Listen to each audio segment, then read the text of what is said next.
The lord. దేవుడైన యెహోవా అతనికి తోడై ఉండను, అతడు ఏ మనవి చేసినను రాజు అంగీకరించను.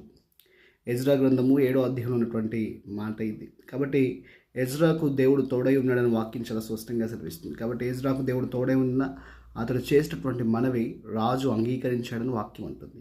ఉదయకాల సమయం దేవుని అనుగ్రహము, దేవుని తోడు, దేవుని యొక్క నీడ, దేవుని యొక్క నడిపింపు నీతో ఉన్నట్టయితే నీవు మనుషుల ఎదుట చేసినవి కావచ్చు, రాజుల ఎదుట చేసినవి కావచ్చు, అధికారుల ఎదుట చేసినవి కావచ్చు, ఆ మనవులు విజ్ఞాపనలు ఏవైనా కూడా అంగీకరించబడతాయి.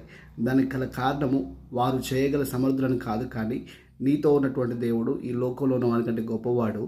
ఆయన నీతో ఉన్నందున ఇహలోక అధికారులు నీ పక్షాన పనిచేస్తారనేటువంటి సత్యం వాక్యం గుర్తు చేస్తుంది. కాబట్టి దేవుడు నీతో ఉన్నాడా అనేటువంటి ఒక్క ఆలోచన ఈ ఉదయకాల సమయం నువ్వు చేయి.